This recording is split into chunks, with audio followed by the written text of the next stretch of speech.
సంవత్సరాల తరబడి ఎన్ని మందులు వాడినా మీ మోకాల నొప్పులు తగ్గట్లేదా? ప్రాణ పెయిన్ క్లినిక్ లో అత్యాధునిక చికిత్స. ప్రస్తుతం మనతో పాటు ఉన్నారు BS enterprises founder chairman Bandari Srinivas garu. నిజానికి ఆయన ఒక పెద్ద ఇన్స్పిరేషనల్ పర్సనాలిటీ.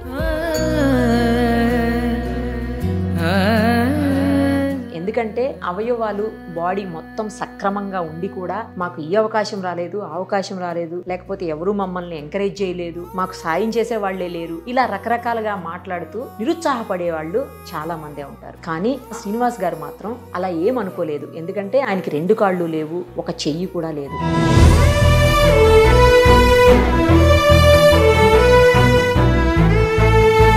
అయినా కూడా బెస్ట్ ఎంటర్‌ప్రెన్యూర్‌గా ప్రెసిడెన్షియల్ అవార్డుని గెలుచుకున్నారు. అంటే మరి ఎంతమందికి ఇన్స్పిరేషనో మీరే చూడండి. మీ లైఫ్ ఎందుకు ఇలా అయ్యింది? ఎందుకంటే ఫస్ట్లో మీరంతా మంచిగానే ఉండేవాళ్ళని చాలాసార్లు చెప్పారు నాతోటి. అలాంటి మీకు ఈ పరిస్థితి ఎందుకు వచ్చింది?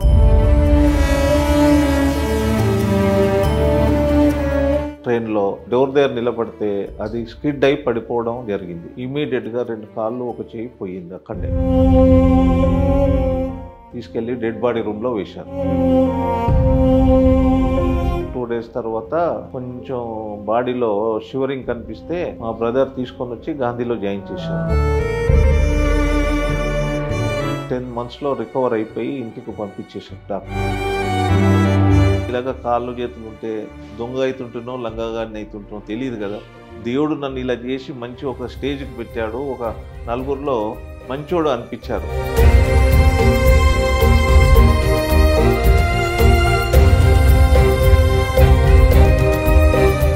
నేను స్టార్ని నమ్ముకున్నాను, నా నొష్ట ఉన్నదాన్ని కాబట్టి ఈ స్టేజ్ వరకు వచ్చాం, ఇక్కడి వరకు ఉన్నాం. ఆయన ఇన్స్పిరేషనల్ స్టోరీ ఏంటి? ఎందుకు ఆయన అందరికీ ఆదర్శం అని అంటున్నాను? ఆయన్ని ఎందుకు అందరూ ఇన్స్పిరేషన్గా తీసుకోవాలి అని చెప్తున్నాను? మొత్తం విన్న తర్వాత మీకే అర్థమవుతుంది. ఒక్కసారి ఆయనతో మాట్లాడదాం. నమస్తే అండి. నమస్తే. ఎలా ఉన్నారు? బాగున్నాం మేడం. చాలా సంవత్సరాల తర్వాత మళ్ళీ మీతో ఇంటర్వ్యూ చేస్తున్నాను. నేను గతంలో చాలాసార్లు చేస్తున్నాం కానీ బట్ మీ లైఫ్ స్టోరీ మీద ఎప్పుడూ చేయలేదు మనం. చాలా ఇష్యూస్ అంటే మీరు గ్యాస్కి సంబంధించిన చాలా ఇష్యూస్లో చేస్తూ ఉంటాం అంకుల్. మీలాంటి వాళ్ళతో నాకు పరిచయం ఉన్నందుకు నేను కూడా చాలా గర్వంగా ఫీల్ అవుతున్నాను. నిజానికి మీతో నాకు పరిచయం 15 ఏళ్ల నుంచి నాకు చాలా హ్యాపీగా అనిపిస్తుంది మళ్ళీ మీతో కూర్చొని వాళ్ళ ఇంటర్వ్యూ చేయటం. ఒక్కసారి ఫస్ట్ అసలు మీ లైఫ్ ఎందుకు ఇలా అయ్యింది? ఎందుకంటే ఫస్ట్లో మీరంతా మంచిగానే ఉండేవాళ్ళని చాలాసార్లు చెప్పారు నాతోటి, నేను మంచిగానే ఉన్నానమ్మా మొదట్లో అని. అలాంటి మీకు ఈ పరిస్థితి ఎందుకు వచ్చింది? అసలు ఏ ఊరి మీది? ఎలాంటి సిచ్యుయేషన్ నుంచి మీరు బయటపడి ఇవాళ ఇలా ఉన్నారు? ఇవన్నీ మా కోసం చెప్పండి అంకుల్ ఒకసారి. తప్పకుండా. నా పేరు శ్రీనివాస్. మేము 4 అన్నదమ్ములము, 3 అక్క చెల్లెళ్ళు. నేనే లాస్ట్ వాడిని.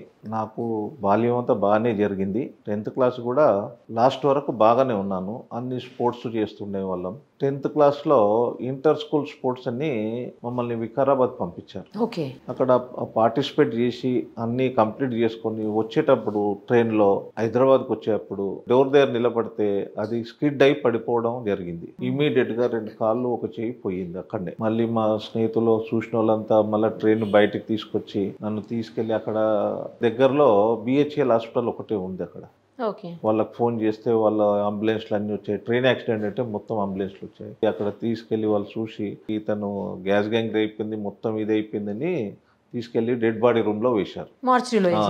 బతకడు అయిపోయింది ఈయన.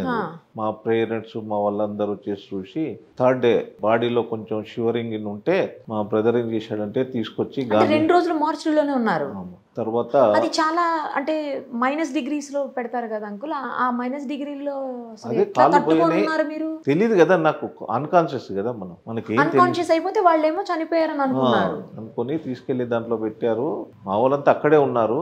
2 days తర్వాత కొంచెం బాడీలో షివరింగ్ కనిపిస్తే కదలికలాగా మా బ్రదర్ తీసుకొని వచ్చి గాంధీలో జాయిన్ చేశారు. గాంధీలో జాయిన్ చేస్తే 6 months మనకి కాళ్ళు మోకాలు కన్నా కిందికే పోయినాయి. అయినా గ్యాస్ గ్యాంగ్రీ అయిందని వాళ్ళు రోజు కొంచెం కొంచెం కొంచెం కొంచెం అప్ టు ఒకటేమో థై లెవెల్ తీసేశారు, జాయింటే తీసేశారు. ఒకటి వచ్చేసి 7 inches ఉంది. 10 monthsలో రికవర్ అయిపోయి ఇంటికి పంపించేశారు డాక్టర్. 6 months హాస్పిటల్లోనే ఉన్నాను. ఇంటికి వచ్చిన తర్వాత మనం ఇట్లా ఉంటే ఏం చేయాలని, మా అమ్మ అయితే లేదు, చిన్నప్పుడే చనిపోయారు. నాన్నగారు ఉన్నారు, బ్రదర్స్ ఉన్నారు, వదినలు ఉన్నారు, వెల్ విషర్స్ మా బ్రదర్స్కి నందన ఎక్కడున్నా ఇంత బుకెడ్ అన్నం పెడితే బతుకుతావు, ఏం ఇబ్బంది లేదు అని ధైర్యం ఇచ్చేవాళ్ళు. నా వెల్ విషర్స్ అనేవాళ్ళు ఏం లేదు, మేము బయటకు వెళ్ళి కూరగాయలు గిరగాయలు తెచ్చి ఇచ్చినా ఇంటి ముందు పెట్టుకొని నువ్వు చేయొచ్చురా, ఏం ఇబ్బంది లేదని అలా ధైర్యం చెప్పేవాళ్ళు. అలా చేస్తూ చేస్తూ ఒక వెల్ విషర్ మనకి ఇంటికి దగ్గరలో ఉండేవాడు, మున్సిపాలిటీలో పనిచేసేవాడు. ఆయన చూసి ఏం లేదు, నేను అక్కడ పర్మిషన్ ఇప్పిస్తాను, నువ్వు ఏదన్నా చిన్నగా వుడన్ బంక్ లాగా పెట్టుకొని వ్యాపారం చేయొచ్చు అన్నారు. మా బ్రదరు, రెండో బ్రదరు అగరవత్తుల వ్యాపారం చేసేవాడు అక్కడ రాష్ట్రపతి రోడ్లో. ఇక నాకు ఆ పర్మిషన్ ఇస్తే మున్సిపాలిటీ వాళ్ళు సికింద్రాబాద్ స్టేషన్ దగ్గర ఒక చిన్న వుడన్ బంక్ పెట్టుకొని దాంట్లో అగరబత్తులు పెట్టి బిజినెస్ స్టార్ట్ చేశాం. 69 జనవరిలో యాక్సిడెంట్ అయింది, 9th జనవరి. అప్పటికి మీకు 15-16 ఏళ్ళు. 15 ఏళ్ళు, 10th క్లాస్. డిసెంబర్లో ఆ అగరబత్తి షాప్ పెట్టుకోవడం జరిగింది. 1 year లోపల. ఇక ఆ తర్వాత చదవలేదు? లేదు, 10th క్లాస్ లేదు, 10th క్లాస్ అయిపోయింది. తెలంగాణ ఎడ్యుకేషన్ ఉండేది, పెద్ద గడబడు. ఆ గడబడిలోనే పోయి ఎగ్జామ్ రాసి పాస్ అవ్వడం జరిగింది 10th క్లాస్. ఇక నేను మళ్ళీ ఫర్దర్ ఇది చేయాల. తర్వాత అక్కడ అగరబత్తి షాప్ పెట్టుకొని అక్కడ వ్యాపారం స్టార్ట్ చేసాం. 69లో స్టార్ట్ చేసాం. 70-80 వరకు బాగా జరిగింది మాకు. అక్కడ ఎలా ఉందంటే సెంటిమెంట్ బిజినెస్, ఈ అగరబత్తి బిజినెస్ అక్కడ ఎలాగ అయిపోయిందంటే అంత మద్రాసు వాళ్ళు, కన్నడ వాళ్ళు, బెంగాలీస్ వాళ్ళకి ఏంటంటే అగరబత్తి మొట్టమొదట శాలరీలో అగరబత్తులు తీయాల, పూజ సామానే తీస్తారు ఈ శాలరీ రాగానే. అలాగా మంచి sentiment business, face reading business అయిపోయింది. అది నేను లేకుంటే బిజినెస్ లేదు అన్నట్టు అయిపోయింది అక్కడ. అలాగా 80 వరకు జరుగుతుండే. 82లో నా ఫ్రెండ్ వాళ్ళ ఫాదర్ వచ్చి చెప్పాడు, ఫిజికల్లీ ఛాలెంజ్ వాళ్ళకి ఎల్పిజి గ్యాస్ ఏజెన్సీ ఇస్తామని పేపర్ అడ్వర్టైజ్ వచ్చింది, నువ్వు అప్లై చేయమన్నాడు. నేను అప్పుడు అప్లై చేయడం జరిగింది 82లో. నేను అప్లై చేయడమే కానీ మనకి ఇచ్చేవాళ్ళు ఎవరు? డబ్బు లేదు, పరపతి లేదు. డబ్బని ఉండాలా, పరపతి ఉండాలా, ఏదో రికమెండేషన్ ఉండాలా, అప్పుడే కానీ మనకు ఇది అవుతుంది, లేకుంటే మనకు అది అవ్వదు. ఎక్కడ చేసినా అప్లికేషన్ ఇవ్వడమే కానీ మనకు వచ్చేది ఛాన్స్ లేదు. అలాగా 82, 83 అంటే 1 year 2 years, 80 నుంచి 83 వరకు ఆల్మోస్ట్ 3 years ఎవ్రీ మంత్ ఢిల్లీకి పోవాలా, అక్కడ దరఖాస్తు ఇవ్వాలా, అందరినీ కలవాలా, ప్రైమ్ మినిస్టర్, ప్రెసిడెంట్ని అందరు కలవాలా. నేను అప్లికేషన్ ఇవ్వడం, అది కన్సర్న్డ్ మినిస్ట్రీకి వెళ్ళడం, అక్కడ నుంచి రిజెక్ట్ అయిపోవడం. రిజెక్ట్ అయ్యింది కానీ మనకేం తెలిసేది కాదు, అండర్ ప్రాసెస్ అని మనకు లెటర్ వచ్చేది. అలాగా 3 years కష్టపడ్డాం, తిరుగుతూనే ఉన్నాం. ఢిల్లీ హైదరాబాద్, ఢిల్లీ హైదరాబాద్. ఇందిరాగాంధీకి దగ్గరికైనా, ప్రెసిడెంట్ దగ్గరికైనా డైరెక్ట్ అక్కడ ఉంటే వాళ్ళు లోపల పంపించేవాళ్ళు. అక్కడ ఎలాగ అయిపోయిందంటే 3 years తిరిగి పోలీసు వాళ్ళకి అక్కడ ఉన్న సెక్యూరిటీకి అంతా తెలిసిపోయింది, పోగానే నన్ను పంపించేవాళ్ళు ఆ టైంకి. అలాగా పోయి అప్లికేషన్లు ఇవ్వడం అలాగైంది. లాస్ట్లో కొంచెం గట్టిగా 3 years అయిపోయింది కదా, ఇలాగ అవుతుందని కొంచెం గట్టిగా మాట్లాడడం జరిగింది. అప్పుడు ఇందిరాగాంధీతో ఆవిడ ఏం చేశారు, వాళ్ళ అబ్బాయి దగ్గరకు పంపించారు, రాజీవ్ గాంధీ. ఆయన జనరల్ సెక్రటరీగా ఉన్నాడు. ఆడికి ఆమె వాళ్ళ పిఏతో ఫోన్ చేయించి నన్ను అడిగి పంపించడం జరిగింది. ఆయన దగ్గరకు పోతే ఆయన సెక్యూరిటీ వాళ్ళు పోగానే వాళ్ళ దగ్గర ఇక్కడ నుంచి ఫోన్ పోయింది కదా, నన్ను లోపలికి తీసుకెళ్ళి ఒక కుర్చీ వేసి కూర్చుని ఆ సారు ఒక 5 నిమిషాల్లో వచ్చి నన్ను కలిశాడు. కలిసిన తర్వాత ఇలా జరిగింది, ఇలా అని చెప్పాను. ఓకే అని ఇమీడియట్గా కన్సర్న్ మినిస్టర్కి ఫోన్ చేయించాడు. అక్కడ నుంచి ఆయన వచ్చేసాడు మినిస్టర్కి, రాజీవ్ గాంధీ ఇంటికి. వచ్చిన తర్వాత చూపెట్టి బాగా కొంచెం గట్టిగా మాట్లాడాడు. ఆయన ఇలాంటి మనిషిని 3 years నుంచి తిప్పుతున్నారు, ఇలా తిప్పుతాం, మంచోడికే కష్టం, అలాంటిది ఇలా తిప్పుతున్నారంటే, లేదు సార్ నేను చేస్తానని ఆయన కార్లోనే నన్ను తీసుకెళ్ళాడు శాస్త్రి భవన్. ఆడ మెసేజ్ ఇచ్చాడు బాంబేకి, అదేమి ఇది చేయకండి, నేను వస్తాను, డిసైడ్ చేద్దామని. నాకేం చెప్పాడు, మీరు ఎప్పుడు ఇక్కడ రాకండి, హైదరాబాద్లో నేను వస్తూ ఉంటాను కదా, అప్పుడు హైదరాబాద్లో కలవండి అని. ఆ మినిస్టర్ హైదరాబాద్ మినిస్టర్.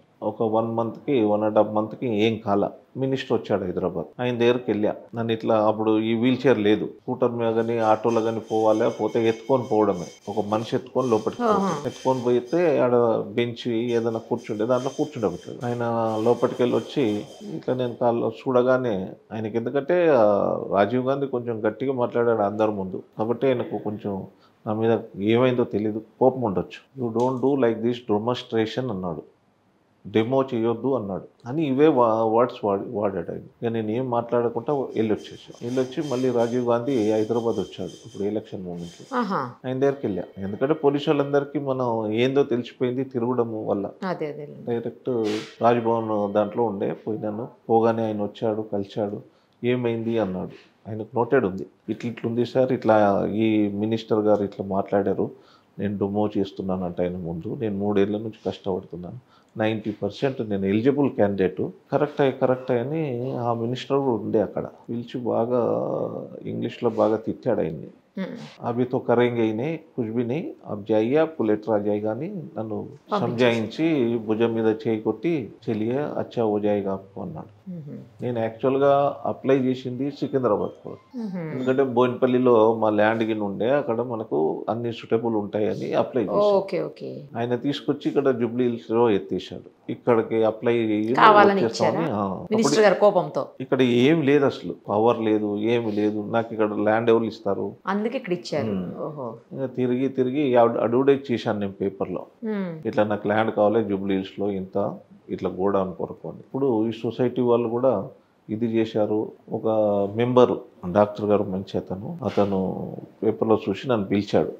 పిలిస్తే తెలిసిన ఆయన్నే, దగ్గరనే ఉంటాడు. అరే నీకు కావాలంటే నువ్వు పోయి చూసి తీసుకో శ్రీనివాస్, తర్వాత ఇది చేద్దాం, నువ్వు మొదలు సెటిల్ చేసుకోను, నీకు పనికి వస్తుందా లేదా అంటే. నేను వచ్చి చూస్తే మొత్తం గొయ్యిలు అంత రాళ్ళు గొయ్యిలు ఇదంతా. ఏ ఇయర్లో అన్నారు అంకుల్? 83 నాకు అలాట్మెంట్ ఇచ్చారు కదా గవర్నమెంట్ ఇక్కడ జూబ్లీ హిల్స్ కని. ఇక్కడ వచ్చి చూస్తే ఇట్లా ఉంది. మా కంపెనీ వాళ్ళకి తీసుకెళ్ళి చూపించాను.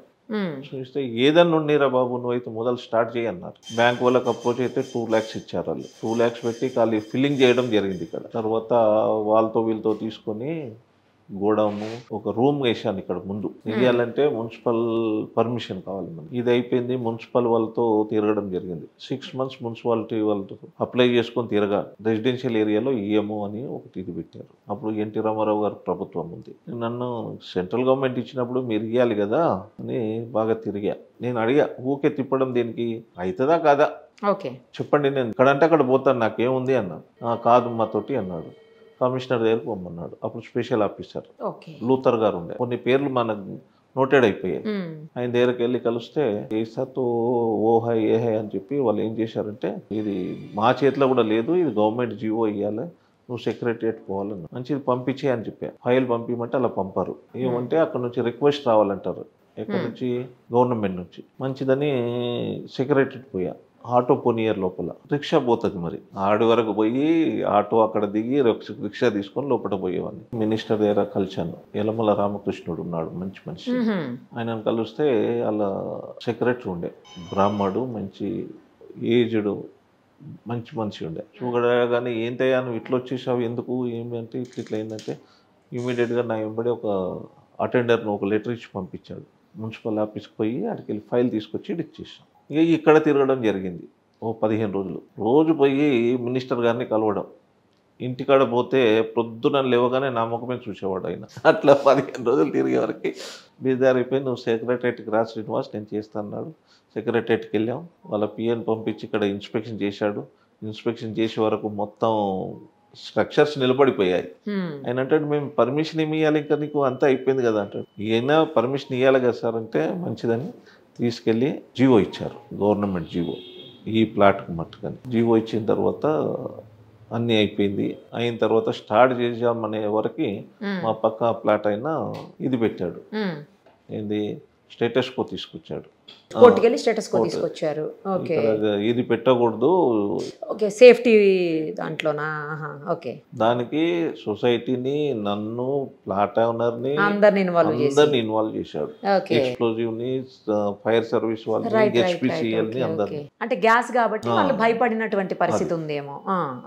తర్వాత వచ్చేసి మేము కూడా దానికి అపీల్, మనం ఇది పోయినాం కోర్టుకి.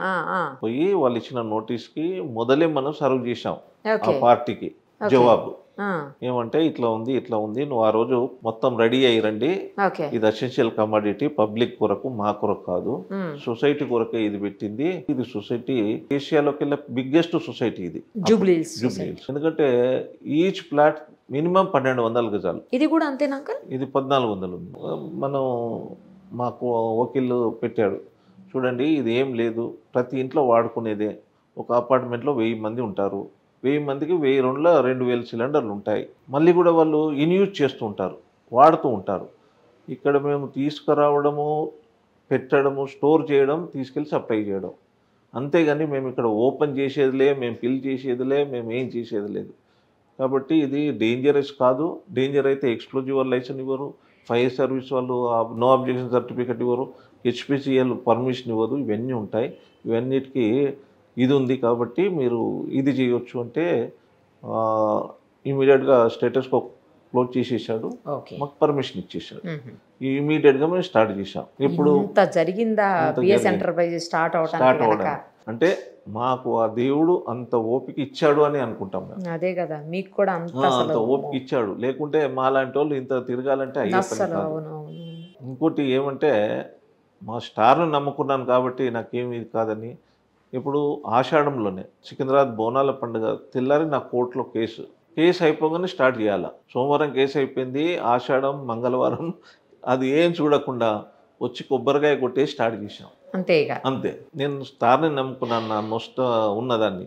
కాబట్టి ఈ స్టేజ్ వరకు వచ్చాం, ఇక్కడి వరకు ఉన్నాం. ఇప్పటి వరకు ఇలా జరిగింది. చాలా గ్రేట్ అంకుల్. ఆ మధ్యలో 69లో నాకు యాక్సిడెంట్ అయితే 72లో మా పెద్దన్న మా వాళ్ళందరూ కలిసి నాకు మ్యారేజ్ చేశారు. అయిన తర్వాత నాకు 4 ఆవిడ అన్ని తెలిసి ఇష్టపడే చేసుకున్నారా? మీకు రిలేటివ్సా, దగ్గర వాళ్ళ? మామగారి కూతురు. మ్యారేజ్ అయిపోయింది, బోయినపల్లిలో ఉండేవాళ్ళం. తర్వాత కొన్ని రోజులకు సికింద్రాబాద్కు మారాం. ఎందుకంటే సికింద్రాబాద్లో అగరబత్తి షాప్ ఉంది కాబట్టి నాకు రావడం పోవడం కష్టం అవుతుందని అక్కడ రెంట్కు ఉన్నాం. అటు తర్వాత 90లో ఈ ఇల్లు పైన ఇల్లు కన్స్ట్రక్షన్ చేసుకొని ఇక్కడ షిఫ్ట్. 4 అబ్బాయిలు కూడా పెళ్ళిళ్ళు అయిపోయాయి, అంతా సెటిల్ అయ్యారు. Bless with children. ఒక్కొక్కడికి ఇద్దరు. పెద్ద అబ్బాయికి ఒక అమ్మాయి ఒక అబ్బాయి, రెండో వాడికి 2 అబ్బాయిలు, మూడో వాడికి 2 అమ్మాయిలు, 4 వాడికి ఒక అమ్మాయి ఒక అబ్బాయి. 8 గ్రాండ్ చిల్డ్రన్.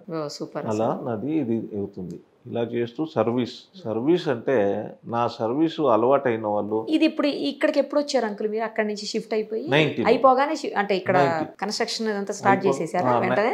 లేదు, 90లో చేసాం. రోజు అక్కడ నుంచి వచ్చేవాడిని. అంత దూరం నుంచి ఇంత దూరం వచ్చేవాడిని. ఎందుకంటే ఇక్కడ మనకు ఏమీ లేదు, ఆటో కూడా డైరెక్ట్ రాదు అప్పుడు. జూబ్లీ హిల్స్కి సికింద్రాబాద్ నుంచి పంజాగుట్ట నుంచి సెటిల్ ఉండేది. 2-3 మార్లు రావాలి. అక్కడ నుంచి ఇక్కడ వచ్చేవాళ్ళం. మళ్ళీ ఇక్కడ నుంచి పోవాలంటే పంజాగుట్టే, డైరెక్ట్ సికింద్రాబాద్ వరకు ఆటో ఎవరు రాడు. అక్కడ నుంచి మళ్ళీ వేరే తీసుకుని మెయిన్ సిటీ అంతా అప్పుడు సికింద్రాబాద్ సైడ్ ఉండేదా? ఇక్కడ ఏమున్నది, ఏం లేదు కదా. 90 కన్నా ముందు ఏం లేదు మా పవర్ లేదు. నేను వచ్చినప్పుడు ల్యాంప్ పెట్టుకొని చేసేవాళ్ళం. ఇక్కడ ఏమి హౌసెస్ ఏం లేవు. మీలాంటి వాళ్ళు ఎవరన్నా గెస్ట్లు వస్తే టీ తెమ్మంటే ఆ చౌరస్తా జూబ్లీ చెక్ పోస్ట్ కాడ ఒక బండి పెట్టుకునేవాడు. అంత దూరం వెళ్ళి తెచ్చుకోవాలి. ఆడికి వెళ్ళి టీ తెచ్చే వరకు గెస్ట్ వెళ్ళిపోయేవాడు. ఎందుకంటే వాడు అప్పుడే తయారు చేస్తాడు, చేసి ఇచ్చి వాడు నడుచుకుంటూ ఇక్కడ వచ్చే వరకు గెస్ట్ వెళ్ళిపోతాడు. అలా ఉండేది మా పరిస్థితి. క్రిటికల్గా ఉన్న పరిస్థితిని మాకు అనుకూలంగా మలుచుకొని కస్టమర్కి ఏ ఇన్కన్వీనియంట్ లేకుండా నా కస్టమర్కి ఇప్పటికి కూడా నా సర్వీస్ అలవాటు అయిన వాళ్ళు ఎక్కడ ట్రాన్స్ఫర్ చేసుకోరు. సమస్య లేదు. ఇల్లు కూడా నా టెరిటరీలోనే వెతుక్కుంటారు రెంట్కుంటారు. ఎందుకంటే సర్వీస్ అలా ఉంది. సర్వీస్ కోసం ఇక్కడ నాకు ఉన్న వాళ్ళంతా మీకు సెలబ్రిటీలే ఎక్కువ మంది ఉన్నారు. 70% VVIPs. అదే అంటున్నా, సెలబ్రిటీస్ VVIPs. IASలు కానీ IPSలు కానీ MLAs కానీ ఎంపీలు కానీ మినిస్టర్స్ క్వార్టర్స్ సినిమా వాళ్ళు అందరు ఉన్నారు. కాబట్టి 70% మోర్ దాన్ 70% అంతా VVIPs. 30% చాలా మంది మీడియా వాళ్ళు కూడా ఉన్నారు మీ దాంట్లోనే. మీడియా మొత్తం మా దాంట్లోనే. అవును. కాబట్టి మా సర్వీస్ ఒకసారి అలవాటు అయిపోతే ఏమి ఇబ్బంది లేదు. మళ్ళీ వాళ్ళు ఇది కాదు. ఇప్పుడు నా దగ్గర కస్టమర్స్ 50,000 పైచిలకు ఉన్నారు. 40,000 సిలిండర్లు అమ్ముతాను నెలకి. Domestic 50,000 commercial అమ్ముతాను. కమర్షియల్ ఎక్కువ పోతాయి. దగ్గర 2 కలిపి 1,00,000 సిలిండర్లు మంత్లీ అమ్ముతాము. ఎన్నిసార్లు కూడా మీ మీడియాకు కూడా తెలుసు, మీరు కూడా వచ్చి ఉన్నారు. మినిస్టర్ గారు ఇన్స్పెక్షన్కి వస్తే మీరే చెప్పారు నాకన్నా ఎక్కువ వాళ్ళకి. నన్ను శభాష్ అనే వాళ్ళే కానీ ఎప్పుడు కూడా నా మీద రిమార్క్ లేదు. అలాగా నెట్టుకుంటూ వచ్చాను. ఇప్పటికి కూడా అందరిలో మంచి మన నాలుక బాగుంటే అంత బాగుంటుంది. అందుకొరకే నేను పొద్దున 7:30-8 గంటల నుంచి 5 గంటల వరకు ఇక్కడనే రోజు కూర్చుంటాను. కస్టమర్ కి నా నంబర్ ఇచ్చాను, పర్సనల్ నంబర్, డైరెక్ట్ గా బిల్లు మీద ఏది ఉన్నా కంప్లైంట్ ఉన్నా సజెషన్ ఉన్నా మీరు నాకు కాంటాక్ట్ చేయొచ్చు అని. కాబట్టి ఏ కస్టమర్కి ఇబ్బంది ఉండదు. ఎందుకంటే 24 గంటలు నేను అందుబాటులో ఉంటాం. ఫోన్లో మట్టుకు 8 నుంచి 5 గంటల వరకు అందుబాటులో ఉంటాం. కాబట్టి కస్టమర్కి ఏమి ఇబ్బంది లేదు. మొదటి సంవత్సరం పెట్టినప్పుడు ఎంతమంది కస్టమర్స్ మొట్టమొదటి కస్టమర్ ఒక 600 మందితో స్టార్ట్ చేశాను. 600తో స్టార్ట్ అయ్యి వాళ్ళ దగ్గర 60,000 వరకు వెళ్ళింది. అప్పుడు ఎలాగంటే ఎవరైనా వర్కర్ను పెట్టుకొని చేయించుదామన్నా మనకు డబ్బు లేదు. అప్పుడు 600 మందిలో నెలకి మహా అంటే 300 సిలిండర్లే పోతాయి. అది కూడా ఎక్కడ రాజ్భవన్ మక్తా వరకు ఉండేది. అక్కడ నేను ప్యాసింజర్ ఆటో మాట్లాడుకొని దాంట్లో సిలిండర్ వేసుకొని నేనే పోయేవాడిని మొదట్లో. అలా చేశాం. గ్రేట్ అంకుల్ అసలు మీరు. అలా 2-3 సంవత్సరాలు గడిచిపోయిన తర్వాత మెల్లిగా కస్టమర్స్ అంతా మన సర్వీస్కి అలవాటు పడిపోయి మమ్మల్ని ఇడబట్ల. అది మా హిస్టరీ. దీనివల్ల నాకు ఫ్యాప్సీ వాళ్ళు ఎన్టీ రామారావు గారు అవార్డ్స్ ఇచ్చారు. ఎన్నో అవార్డ్స్, ప్రెసిడెంట్ అవార్డు 1994లో వచ్చింది. ప్రెసిడెంట్ అవార్డు వచ్చినప్పుడు అప్పుడు ఏమంటే ఈ మొబైల్స్ కి లేవు. అప్పుడు 1994లో వాళ్ళు ఒక టెలిగ్రామ్ పంపించేవాళ్ళు. మొదలు టెలిగ్రామ్ పంపిస్తే టెలిగ్రామ్ను నా వెల్విషర్కి చూపించాం మా కంపెనీలో. వాళ్ళు టెలిగ్రామ్ చూసి అరే ఏంట్రా ఈ రోజుల్లో అంతా డాక్యుమెంట్సే ఫేక్ వస్తున్నాయి, నీకు టెలిగ్రామ్ నీకు ప్రెసిడెంట్ అవార్డు ఎవరు ఇస్తారన్నారు. దాని తర్వాత 10 డేస్కి గవర్నమెంట్ అఫీషియల్ లెటర్ వచ్చింది. అప్పుడు ఇదైంది. ప్రెసిడెంట్ అవార్డు అంటే మనం ఒక ఇది గవర్నమెంట్ గెస్ట్ అక్కడ పోయి మనం అక్కడ వాళ్ళ ఇది చేస్తే 10 డేస్లో 2 kg వెయిట్ పెరిగిపోయాము. ఆనందము, భోజనము, అలా టైం టు టైం భోజనము, మార్నింగ్ తినడం, మధ్యాహ్నం తినడం, రాత్రికి తినడం. ఆ భోజనము ఇప్పుడు నార్త్ వాళ్ళది ఎట్లా ఉంటుంది మీకు తెలుసు. కాబట్టి అలా ఇదైపోయింది. లాస్ట్లో అవార్డు ఇచ్చిన తర్వాత ప్రెసిడెంట్ ఐటీలో కూర్చుండబెట్టారు ప్రెసిడెంట్ మాతో. దాని తర్వాత ఎన్నో అవార్డ్స్ వచ్చాయి. అందరూ మీడియా వాళ్ళు కూడా నాది ఒక స్టోరీ తీసుకున్నారు. అన్ని మీడియాల్లో వచ్చింది. 1/2 అవర్ స్టోరీకి దినమంతా నన్ను షూట్ చేసేవాళ్ళు. అలాగా ఉండి అందరికీ మంచి జరుగుతుంది ఆ దేవుడి దయ వల్ల. కాబట్టి నా కస్టమర్ కూడా అందరికీ థ్యాంక్స్ చెప్పాలని నేను, ఎందుకంటే వాళ్ళ వల్లనే నేను ఈ స్టేజ్కి వచ్చాను. కాబట్టి ఈరోజు సక్సెస్ఫుల్ బిజినెస్ మ్యాన్ మీరు. అంతేమ్మా, ఖచ్చితంగా అందులో ఎలాంటి డౌట్ లేదు. అప్పుడు అంటే మంచి ఎంటర్ప్రెన్యూర్గా మీకు ఇచ్చుండొచ్చు, కానీ ఇప్పుడైతే మాత్రం సక్సెస్ఫుల్ బిజినెస్ మ్యాన్ మీరు. కరెక్ట్ అమ్మా. ఇంతమందిని ఎవ్వరికి ఏ ఇబ్బంది కలగకుండా ఇన్ని వేల కస్టమర్స్ని, ఇన్ని వేల సిలిండర్ని రోజు సేల్ చేసుకుంటూ ఎంతమంది ఎంప్లాయీస్ ఉన్నారు అంకుల్ మీ దగ్గర జాబ్ చేసేటోళ్ళు? నా దగ్గర 100 మొత్తం బాయ్స్ తో కలిపి 100 మంది ఉంటారు. 100 మంది. వీళ్ళందరినీ చూడాలంటే మాకి దీవాళీ అప్పుడు, దసరా అప్పుడు ఏం చేస్తాం అంటే అందరికి భోజనం పెడతాం. ఇక్కడే నాన్ వెజ్ చేసి అందరికి భోజనాలు పెట్టేస్తాం స్టాఫ్ మొత్తం. ఆ రోజు వాళ్ళని చూడొచ్చు మనం. నాకు ఎప్పుడు కనిపించారు, ఆ రోజు కనిపిస్తారు. దివాళీ అప్పుడు వాళ్ళకి స్వీట్స్ ఇస్తాం. కాబట్టి అందరూ ఆ స్వీట్ తీసుకోవడానికి ఒక్కొక్కరు వచ్చి కలిసి స్వీట్ తీసుకొని పోతారు. ఆ రోజు చూడొచ్చు మనం మా స్టాఫ్ మొత్తాన్ని. ఇంకా మళ్ళీ ఏ రోజు కనిపించారు, ఎందుకంటే వస్తారు సిలిండర్ తీసుకొని వెళ్ళిపోయి సప్లైలో వెళ్ళిపోతారు. గ్రేట్. అసలు ఒకప్పుడు మీరు సికింద్రాబాద్ దగ్గర అగరబత్తి అమ్మారు, రోజుకి ఎంత సంపాదించేవాళ్ళు అంకుల్ అప్పుడు? రోజుకు అక్కడ ఆ దినాల్లో నెలకి చెప్పండి. రోజుకి 100-200 సంపాదించేవాళ్ళమ్మా. నెల మొత్తానికి వచ్చేసరికి 3-4 వేలు. అప్పుడు అదే ఎక్కువ అమ్మా. నేను బోన్పల్లి నుంచి సికింద్రాబాద్ రావడానికి ఆ రిక్షాకి ఎంత అవుతుంది తెలుసా? 30 పావలా. అప్పుడు 30 పావలా అనేవాళ్ళం. 75 పైసా కాయిన్స్ ఉండేవా అప్పుడు? 75. ఓకే. 50 పైసలు, 25 పైసలు అట్లా. ఇప్పుడు ఆడికి పోవాలంటే 50 ఇస్తావా, 100 ఇస్తావా అని అడుగుతారు. అప్పుడు 3-4 వేలు నెలకి సంపాదన. అంతే. ఇప్పుడు మినిమం మీ దగ్గర ఎంప్లాయీకి ఎంత ఇస్తున్నారు అంకుల్? మినిమం వేజెస్ ఇస్తూ ఉంటామ్మా. అలాగే కనీసం ఎంత ఉంటుంది? వీళ్ళంతా కమిషన్ లో చేస్తారు.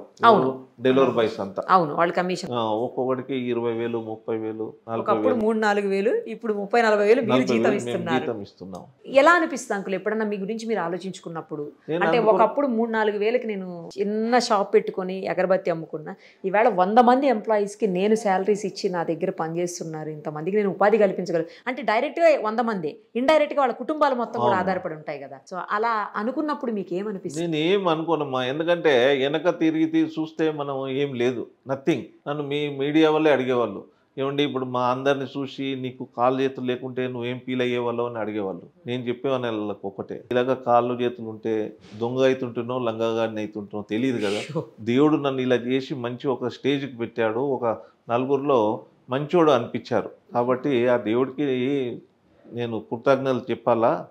ఎందుకంటే ఇట్లా చేసి నన్ను అందరిలో మంచివాడు అనిపించాడు. ప్రెసిడెంట్ అవార్డు ఇచ్చారు. ప్రెసిడెంట్ అవార్డు ఎవరికి వస్తుంది? మనకు నథింగ్, మనం ఏం తెలియదు, ఎవడు తెలియదు మనకి. కానీ మామూలుగా ఇలా అయింది అంటే, ఇలా ఏదన్నా ప్రాబ్లం అయింది అంటే దేవుణ్ణి, తర్వాత అదృష్టాన్ని అన్నిటినీ తిడతా ఉంటారు, ఇలాగే డెస్టినీని తిడతా ఉంటారు. ఇలాగే ఒకసారి మా ఫ్రెండ్కి యాక్సిడెంట్ అయింది. యాక్సిడెంట్ అయితే నేను చూడడానికి వెళ్ళాను. అప్పుడు చెప్పాను కదా వీల్ చైర్ లేదు అప్పుడు నాకు. అవును. ఆటోలో వెళ్ళి ఆడ ముందు నిలబడితే లోపలికి ఎత్తుకపోయేవాళ్ళు మా ఫ్రెండ్స్ ఎవరన్నా. అప్పుడు ఆ డాక్టర్ చూశాడు. ఆయన వచ్చి కూర్చొని నా దగ్గర, నా పేరు శ్రీనివాస్, ఏమి అన్ని అడిగి, శ్రీనివాస్ ఈ కచ్చా కామ్ కరాయా అమ్మారకు తోడా హెల్ప్ కర్నా. ఎందుకంటే వాళ్ళ దగ్గర కొంచెం ఏలు పోయినా ఏదైనా దెబ్బ తగిలినా మొత్తం లాస్ అయిపోయినట్టు ఫీల్ అవుతారు పేషెంట్స్. ఏదో మొత్తం మన లైఫ్ పోయినట్టు ఫీల్ అవుతారు. నువ్వు ఇట్లా ఉండి కూడా మంచిగా చూడనీకి వచ్చినావు అంటే గ్రేట్. కాబట్టి మేము అప్పుడప్పుడు నెలకు ఒకసారి మా హాస్పిటల్కి వచ్చి పేషెంట్లతో కలిసిపోండి, కొంచెం వాళ్ళకి మంచి 4 మాటలు చెప్తేనే అప్పటి నుంచి నేను మోటివేషన్ చెప్పడం షురు అయింది. మోటివేషనల్ స్పీచ్ గా కూడా అది చేయడం, చాలా చోట్లకి వెళ్తా ఉంటారు స్పీచ్. మోటివేషన్ స్పీచ్ కి, స్కూల్స్ కి, కాలేజెస్ కి. సూపర్. ప్లస్ ISB లో ఇచ్చాను, మైక్రోసాఫ్ట్ లో ఇచ్చాను. మైక్రోసాఫ్ట్ లో చేసినప్పుడు వరల్డ్ వైజ్ గా వాళ్ళు బ్రాడ్కాస్ట్ చేశారు. ఇప్పటి వరకు 1,00,000 మందికి నేను మోటివేషన్ క్లాసులు చెప్పి ఉంటాను. 1,00,000 పైనే చెప్పి ఉంటాను. ఇప్పుడు లతా రాజా ఫౌండేషన్ అని ఒకటి ఆర్గనైజేషన్ ఉంది. దానికి వాళ్ళు 4 మాసాలకు ఒకసారి నాలాంటి వాళ్ళని 4గురిని తీసుకొచ్చి ఇండియాలో మొత్తం తీసుకొచ్చి వాళ్ళు అవార్డ్స్ ఇస్తూ ఉంటారు. అవార్డు దానికి నేను 4 నెలలకు ఒకసారి ఒక దగ్గర చేస్తాను. ప్రతి డిస్టిక్ లో ఒకసారి 4 నెలలకు చేస్తారు. దాంట్లో నాది మొదటి స్పీచ్ ఏంటంటే మోటివేషన్, దాని మీద స్పీచ్ ఉంటుంది. ఈ మధ్య ఒకటి ఏవి చేసాం, అది ప్రొడ్యూస్ చేస్తుంటారు వాళ్ళు. సూపర్. అసలు మీరు నిజంగా అంకుల్ ఫిజికల్లీ ఛాలెంజ్డ్ లేదా డిఫరెంట్లీ ఏబుల్డే కాదు, అందరికీ ఇన్స్పిరేషన్, మీరు అందరికీ ఆదర్శం. మీలాంటి వాళ్ళ స్టోరీ తీసుకుంటే ప్రతి ఒక్కరూ లైఫ్లో సక్సెస్ అవుతారు. అది కనుక అంటే విని మనం కొన్ని మంచి విషయాలను తీసుకొని ఫాలో అయితే మాత్రం ఖచ్చితంగా సక్సెస్ అనేది వాళ్ళ వెనకాల వస్తుంది. అలాగే చేస్తున్నామ్మా. ఇలాగే అయితే నాకు స్పాండిలైటిస్ వచ్చింది. స్పాండిలైటిస్ వస్తే ఎంత మందులు తిన్నాం, ఎక్కడ పోయినా తగ్గల. ఒక్కొక్క దగ్గర పోతే ఒక ఆయుర్వేదిక్ డాక్టరు ఇంత మాత్రలు ఇచ్చాడు, రోజుకి 18-20. ఒళ్ళు తగ్గింది కానీ నొప్పి తగ్గల. అప్పుడు మాకు ఒక ఫ్రెండ్ ఉన్నాడు, యోగా మాస్టర్ టీవీ రావు గారని. ఆయన నన్ను కలవడానికి వచ్చి చూస్తే కాలర్ పెట్టుకుని ఉన్నాను. అపోలో హాస్పిటల్కి వెళ్ళాను. అక్కడ డాక్టర్లందరూ పరిచయం ఉన్నారు కాబట్టి పింగళి గారు, నువ్వు పడుకోవాలి శ్రీనివాస్ అన్నాడు. 23 గంటలు పడుకోవాలా, 1 అవరే నీకు న్యాచురల్ కాల్స్కి లేవాలా, 23 గంటలు పడుకుంటే 6 వీక్స్లో తగ్గిపోద్ది అన్నాడు. నేను చెప్పాను డాక్టర్ గారు నాతో కాదు, మీరెందుకు పడుకుంటారు అసలు అంటే, లేదు పడుకోవాలి, లేదు అంటే ఒక కాలర్ ఇస్తాను, కాలర్ ఆయనే ఇచ్చాడు, పెట్టుకొని కూర్చోండి అన్నాడు. అది పెట్టుకొని కూర్చుంటే ఆ యోగా మాస్టర్ వచ్చాడు. చూసి అరే నాకేం చెప్పలేదు అని తెల్లారి నుంచే ఆయన వచ్చి నాకు యోగా చేయించాడు. మీరు యోగా కూడా చేస్తారా? అలాగే యోగా చేయించి మసాజ్ చేయించాడు.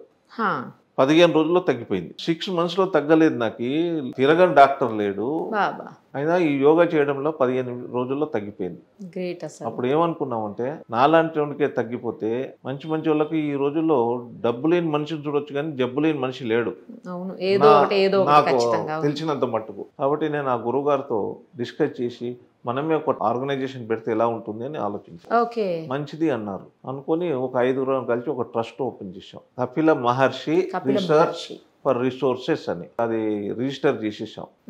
దాంట్లో నేను, గురువు గారు, మన శాంతాబయోటిక్ MD గారు చైర్మన్, వరప్రసాద్ రెడ్డి గారు, ఒక డాక్టర్ గారు, ఒక బిజినెస్ మ్యాన్, 5 కలిసి ఒక ట్రస్ట్ ఓపెన్ చేసాం. చేసి యోగా చేయించడం, ఇది చేయడం జరిగింది. ఒక గురువు ఎంతమందికి చేయించగలుగుతాడు? మేము ఒకటి ఆలోచించాను నేను, నాలాంటి తగ్గింది, అందరికి తగ్గాలంటే ఒక్కంతో అవ్వదు, ఒక్కడు ఎంతమందికి చేయిస్తాడు? దానికే మీరు యోగా టీచర్లను డెవలప్ చేస్తే ఎట్లా ఉంటుంది మనం అని ఒకటి ఆలోచన వచ్చి యోగా టీచర్లను డెవలప్ చేయడం జరిగింది. ఇప్పటివరకు 2-3 వేల మంది యోగా టీచర్లను డెవలప్ చేశాం. వాళ్ళంతా సర్టిఫికేట్ కోర్సు గవర్నమెంట్ మనకు రికగ్నైజ్ చేసింది. ప్లస్ వరల్డ్ వైజ్గా ఉన్నారు అందరూ, చాలా మంది. కొంతమంది సెల్ఫ్ సస్టైన్గా మంచిగా ఇదవుతుంది. ఉద్యోగం లేని వాళ్ళంతా ఇప్పుడు ఒక్కొక్కరు ఒక మంచి క్లాస్ దొరికితే 15,000 మినిమం, ఒక 1 అవర్ చెప్పినందుకు. అలాగే రోజుకి 4-5 క్లాసులు చెప్పారనుకో ₹1,00,000 ఎక్కడ పోవట్లా, అలాగే సంపాదిస్తున్నారు. నేను చెప్పేది ఒకటే, మీరు మా సంస్థ నుంచి ఒక సర్టిఫికేట్ పొందారు కాబట్టి మాకు హెల్ప్ చేయాలి. మీరు ఎలాగంటే ప్రతి దగ్గర పేదవాళ్ళు ఉంటారు, ముస్లింలు ఉంటారు, వాళ్ళకు 10 మందికి ఫ్రీగా సర్వీస్ చేయాలి. మా పేరు వస్తుంది, మీకు కూడా పేరు వస్తుంది అని అలా చేయడం అలా చేస్తూ చేస్తూ ఇప్పటివరకు ఒక 3,000 మంది టీచర్లను డెవలప్ చేసాం. వాళ్ళందరికీ ఇది అయిపోయింది. అంత టీచర్లు అంతా బాగున్నారు. అసలు మీరు నిజంగా చాలా చాలా గ్రేట్ అండి. మీకు హృదయపూర్వక ధన్యవాదాలు. అలాగే మీకంతా కూడా ఇంకా మంచి జరగాలని చెప్పేసి నేను కూడా మనస్ఫూర్తిగా కోరుకుంటున్నానండి. చాలా మందికి మీరు ఇంకా ఇప్పటికే కొన్ని వందల వేల మందికి మీరు ఇన్స్పిరేషన్, లక్షల మందికి చెప్పాను, లక్షల మందికి ఇన్స్పిరేషన్, కోట్లలోకి చేరాలని కోరుకుంటూ thank you so much. Thank you. Suman టీవీలో మీ పర్సనల్ అండ్ బిజినెస్ ప్రమోషన్స్ కోసం కింది నెంబర్కి కాంటాక్ట్ చేయండి.